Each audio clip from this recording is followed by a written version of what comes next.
Thank you for joining Wars of the Rosies. As we continue with part 26, the Legends of Freemasonry, from the Symbolism of Freemasonry by Albert G. Mackey. Chapter 25, The Legends of Freemasonry, the compound character of a speculative science and an operative art, which the Masonic institution assumed at the building of King Solomon's Temple in consequence of the union at that era of the Pure Freemasonry of the Noachidae with the Spurious Freemasonry of the Tyrian workmen, has supplied it with two distinct kinds of symbols, the mythical or legendary, and the material. But these are so thoroughly united in object and design that it is impossible to appreciate the one without an investigation of the other. Noachidae, or Noachite, the descendants of Noah, this patriarch having alone preserved the true name and worship of God amid a race of impious idolaters. The Freemasons claim to be his descendants because they preserved that pure religion which distinguished this second father of the human race from the rest of the world. See the authors of Lexicon of Freemasonry. The Tyrian workmen at the Temple of Solomon were the descendants of that other division of the race who fell off at Shinar from the true worship and repudiated the principles of Noah. The Tyrians, however, like many other ancient mystics, had recovered some portion of the lost light, and the complete repossession was finally achieved by their union with the Jewish Masons, who were Noachidae. Thus, by way of illustration, it may be observed that the temple itself has been adopted as a material symbol of the world, as I have already shown in former articles, while the legendary history of the fate of its builder is a mythical symbol of man's destiny in the world. Whatever is visible or tangible to the senses and are types and emblems, such as the implements of operative masonry, the furniture and ornaments of a lodge, or the ladders of 7 steps, is a material symbol, while whatever derives its existence from tradition and presents itself in the form of an allegory or legend is a mythical symbol. Hiram the Builder, therefore, and all that refers to the legend of his connection with the temple and his fate, such as the Sprig of Acacia, the hill near Mount Moriah, and the lost word, are to be considered as belonging to the class of mythical or legendary symbols. And this division is not arbitrary, but depends on the nature of the types and the aspects in which they present themselves to our view.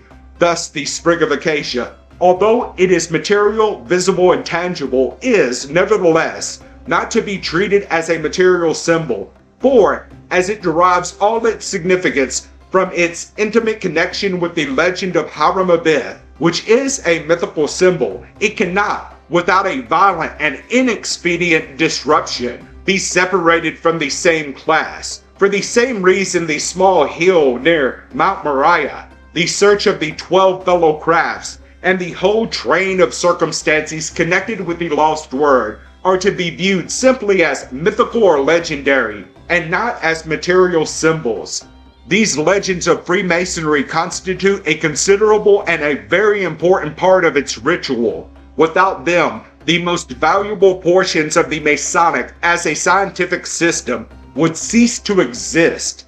It is, in fact, in the tradition and legends of Freemasonry, more even than in its material symbols, that we are to find the deep religious instruction which the institution is intended to inculcate. It must be remembered that Freemasonry has been defined to a system of morality veiled in allegory and illustrated by symbols. Symbols, then alone, do not constitute the whole of the system. Allegory comes in for its share, and this allegory, which veils the divine truths of Masonry, is presented to the neophyte in various legends which have been traditionally preserved in the order. The close connection, at least in design and method of execution, between the institution of Freemasonry and the ancient mysteries, which were largely imbued with the mythical character of the ancient religions, led undoubtedly to the introduction of the same mythical character into the Masonic system. So generally, indeed, was the diffusion of the myth or legend among the philosophical, historical, and religious systems of antiquity. That Heine remarks on this subject that all the history and philosophy of the ancients proceeded from myths. And Faber says, allegory and personification were peculiarly agreeable to the genius of antiquity, and the simplicity of truth was continually sacrificed at the shrine of poetical decoration. The word myth, from the Greek mythos, a story in its original acception, signified simply a statement or narrative of an event, without any necessary implication of truth or falsehood. But as the word is now used, it conveys the idea of a personal narrative of a remote date, which, although not necessarily untrue, is certified only by the internal evidence of the tradition itself. Kreuzer, in his Symbolic, says that myths and symbols were derived, on the one hand, from the helpless condition and the poor and scanty beginnings of religious knowledge among the ancient peoples, and on the other, from the benevolent designs of the priest educated in the East, or of Eastern origin, to form them to a pure and higher knowledge. But the observations of that profoundly philosophical historian, Mr. Grote, give so correct a view of the probable origin of this universality of the mythical element in all the ancient religions, and are, withal, so appropriate to the subject of Masonic legends, which I am now about to discuss, that I cannot justly refrain from a liberal quotation of his remarks. The allegorical interpretation of the myths, he says, has been, by several learned investigators, especially by Kreuzer, connected with the hypothesis of an ancient and highly instructed body of priests, having their origin either in Egypt or the East, and communicating to the rude and barbarous Greeks' religious, physical, and historical knowledge under the veil of symbols, at a time, we are told, when language was yet in its infancy. Visible symbols were the most vivid means of acting upon the minds of ignorant hearers. The next step was to pass to symbolical language and expressions, for a plain and literal exposition, even if understood at all, would at least have been listened to with indifference, as not corresponding with any mental demand. In such allegorizing way, then the early priests set forth their doctrines respecting God, nature, and humanity, a refining monotheism and theological philosophy, and to this purpose the earliest myths were turned. But another class of myths, more popular and more captivating, grew up under the hands of the poets. Myths purely epical and descriptive of real or supposed past events. The allegorical myths, being taken up by the poets, insensibly became confounded in the same category with the purely narrative myths.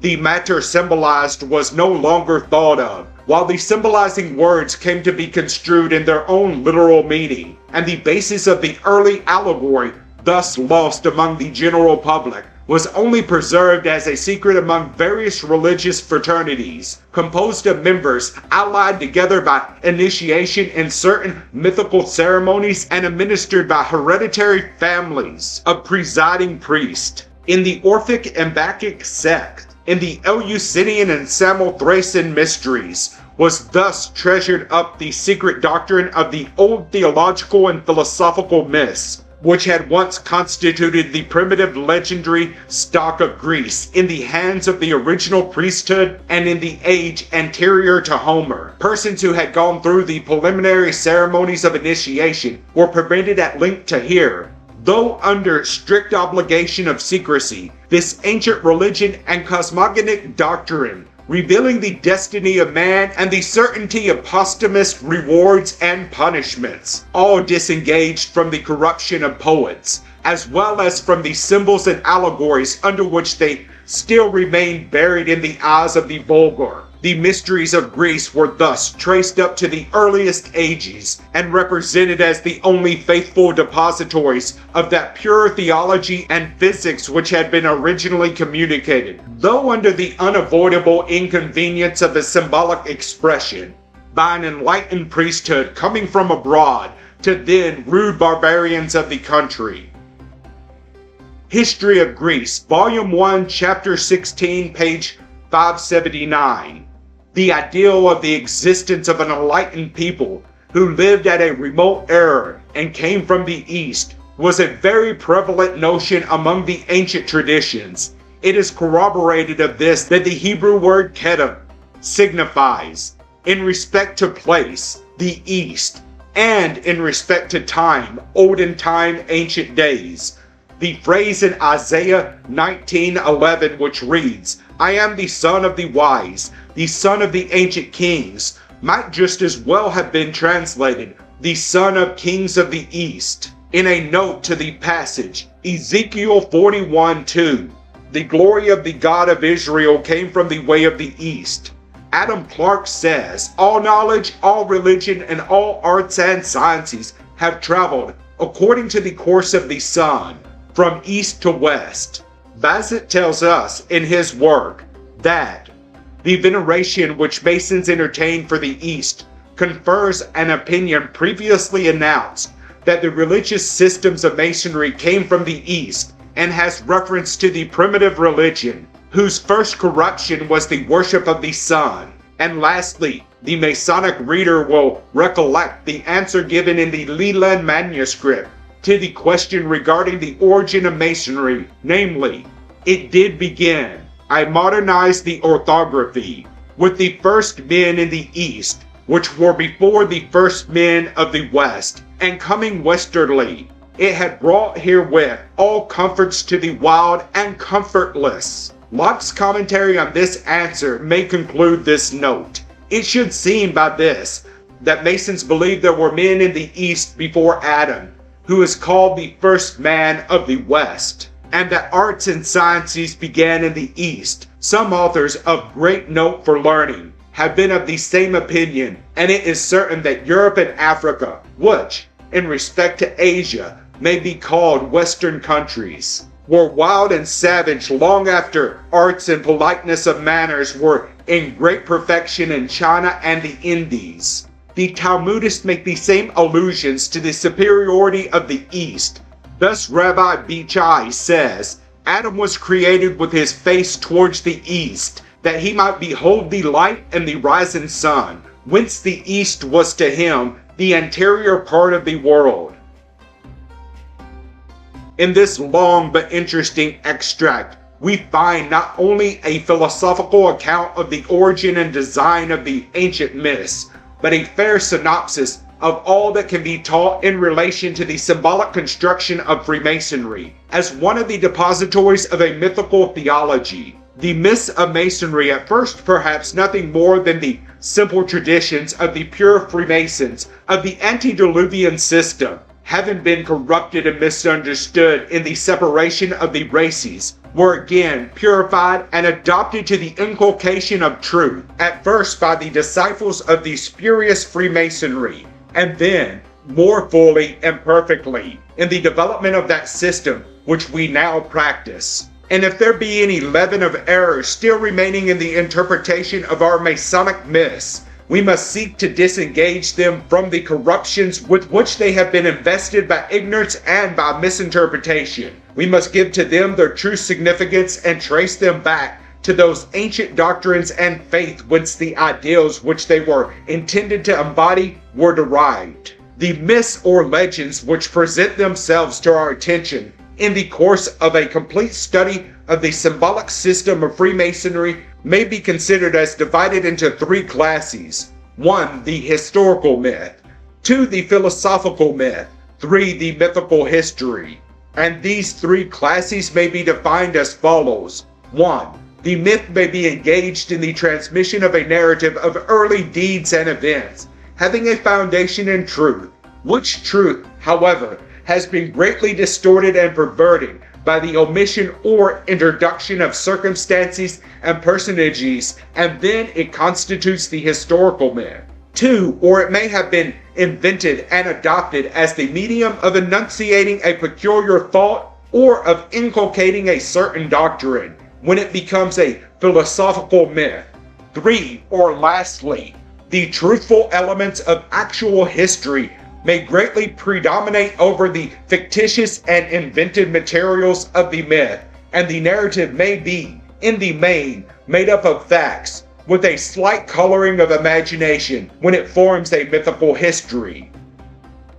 Strauss makes a division of myths into historical, philosophical, and poetical. His poetical myth agrees with my first division, his philosophical with my second, and his historical with my third. But I object to the word poetical as a distinctive term because all myths have their foundation in the poetic idea. These form the three divisions of the legend or myth, for I am not disposed on the current occasion, like some of the German mythological writers, to make a distinction between the two words. Ullmann, for instance, distinguishes between a myth and a legend, the former containing, to a great degree, fictition combined with history, and the latter having but a few faint echoes of mythical history. And to one of these three divisions, we must appropriate every legend which belongs to the mythical symbolism of Freemasonry. These Masonic myths partake in their general character of the nature of myths which constituted the foundation of the ancient religions, as they have just been described in the language of Mr. Grote. Of these latter myths, Muller says that their source is to be found, for the most part, in oral tradition, and that the real and the ideal, that is to say, the facts of history and the inventions of imagination, concurred by their union and reciprocal fusion in producing the myth. These are the very principles that govern the constitution of the Masonic myths or legends. These too owe their existence entirely to oral tradition and are made up, as I have just observed, of a due admixture of the real and the ideal, the true and the false, the facts of history and the inventions of allegory. Dr. Oliver remarks that the first series of historical facts after the fall of man must necessarily have been traditional and transmitted from father to son by oral communication. The same system, adopted in all the mysteries, has been continued in the Masonic institution, and all the esoteric instructions contained in the legends of Freemasonry are forbidden to be written and can be communicated only in the oral intercourse of Freemasons with each other. D. Wechter, in his criticism on the Mosaic history, lays down the test by which a myth is to be distinguished from a strictly historical narrative as follows, namely, that the myth must owe its origin to the intention of the inventor, not to satisfy the natural thirst for historical truth, but a simple narrative of fact, but rather to delight or touch the feelings, or to illustrate some philosophical or religious truth. This definition precisely fits the character of the myths of Masonry. Take, for instance, the legend of the Master's Degree or the myth of Hiram Abiff as a simple narrative of facts. It is of no great value, certainly not of value commensurate with the labor that has been engaged in its transmission. Its invention, by which is meant not the invention or imagination of all the incidents of which it is composed, for there are abundant materials of the truth and real in its details, but its invention or composition in the form of a myth by the addition of some features, the suppression of others, and the general agreement of the whole, was not intended to add a single item to the great mass of history, but altogether, as De Wetter says, to illustrate a philosophical or religious truth, which truth, it is hardly necessary for me to say, is the doctrine of the immortality of the soul. It must be evident from all that has been said respecting the analogy in origin and design between the Masonic and the ancient religious myths, that no one acquainted with the true science of this subject can, for a moment, contend that all the legends and traditions of the order are, to the very letter, historical fact. All that can be claimed for them is that in some is simply a substratum of history, the edifice constructed on this foundation being purely inventive, to serve as a medium for inculcating some religious truths. In other cases, nothing more than an idea to which the legend or myth is indebted for its existence, and of which it is, as a symbol, the exponent, and in others, again, a great deal of truthful narrative, more or less intermixed with fiction, but the historical always predominating. Thus there is a legend contained in some of our old records, which states that Euclid was a distinguished Mason, and that he introduced Masonry among the Egyptians.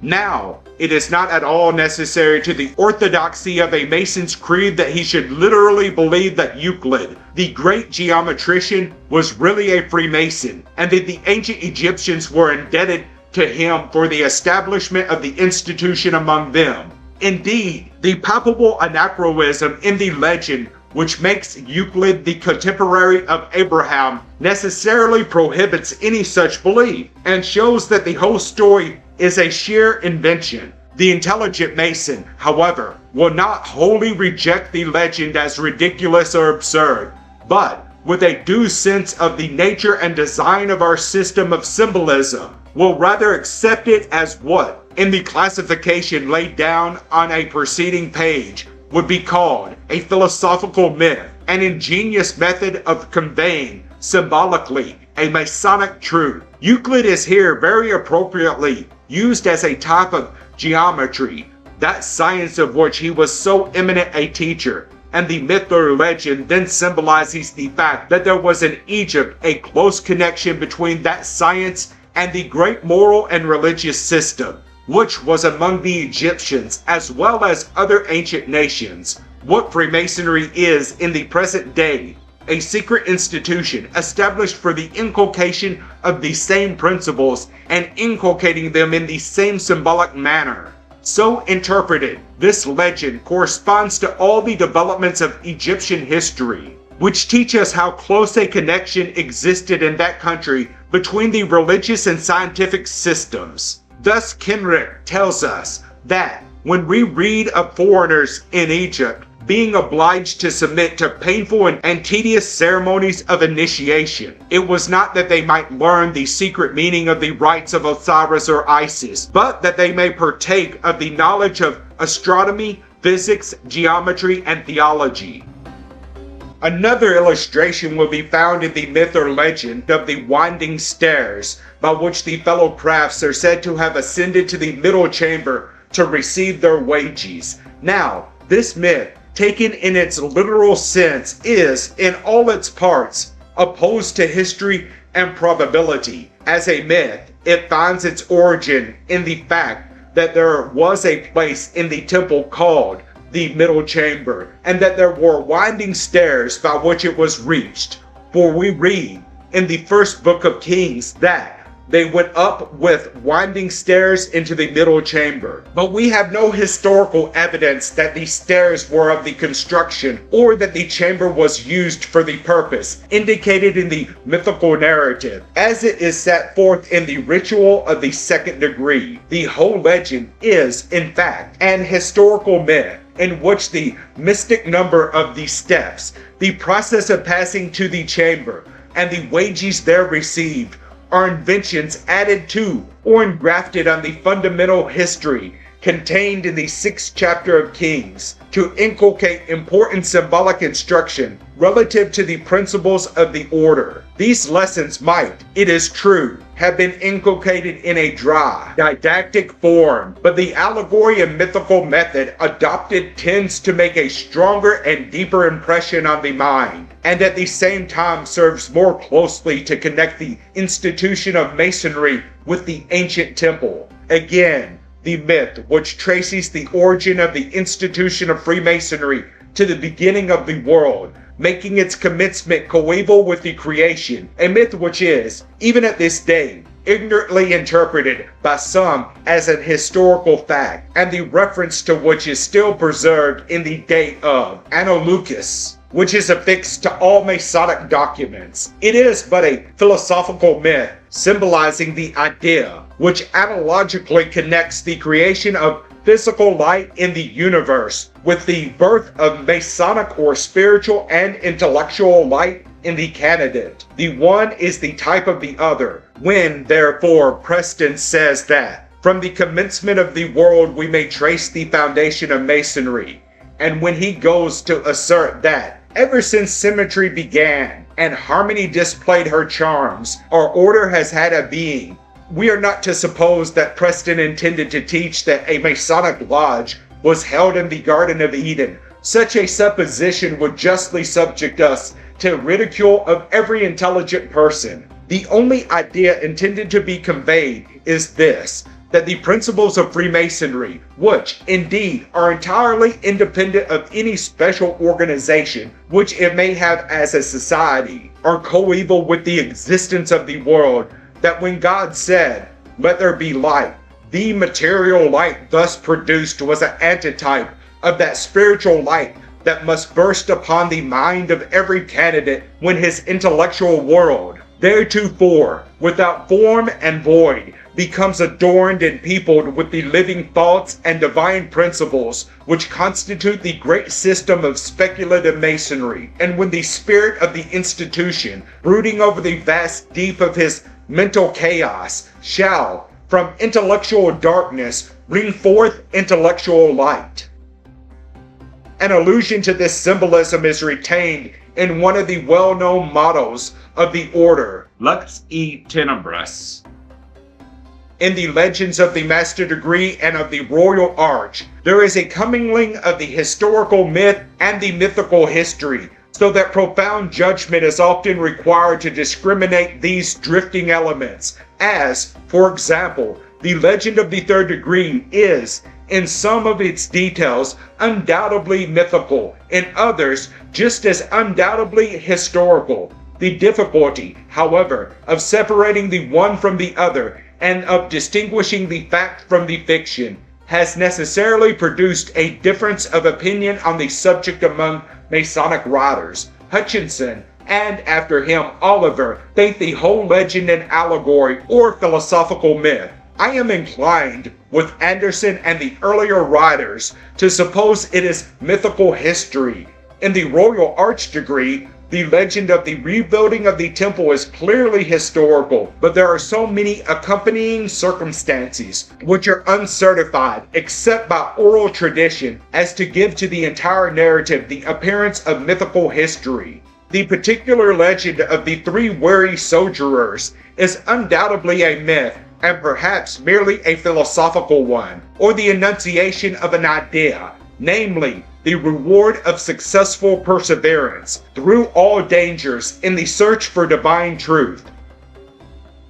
An allegory is that in which, under borrowed characters and allusions, is shadowed some real action or moral instruction, or, to keep more strictly to its Greek derivation, it is that in which one thing is related and another thing is understood. Hence it is apparent that an allegory must have two senses, the literal and the mystical, and for that reason it must convey its instruction under borrowed characters and allusions throughout. The antiquity, evidence, and certainty of Christianity canvassed, or Dr. Middleton's examination of the Bishop of London's Discourses on Prophecy.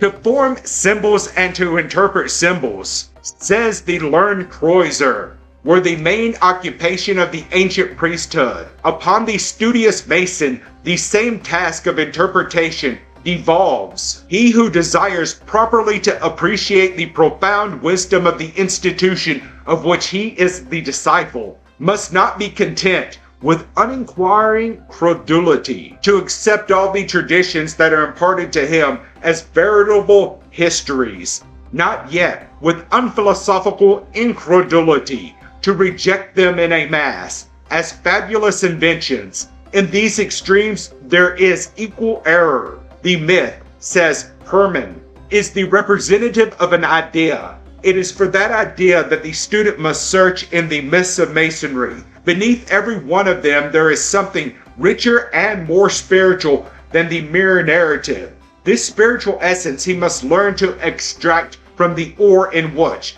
like a precious metal, it lies embedded. It is this that constitutes the true value of Freemasonry. Without its symbols and its myths or legends, and the ideals and concepts which lie at the bottom of them, the time, the labor, and the expense incurred in perpetuating the institution would be thrown away. Without them, it would be a vain and empty show. Its grips and signs are worth nothing, except for social purposes. As mere means of recognition, so too would be its words, were it not that they are, for the most part, symbolic. Its social habits and its charities are but incidental points in its constitution. Of themselves good, it is true, but capable of being attained in a simpler way. Its truer value as a science consists in its symbolism, in the great lessons of divine truth which it teaches, and in the admirable manner in which it accomplishes that teaching. Everyone,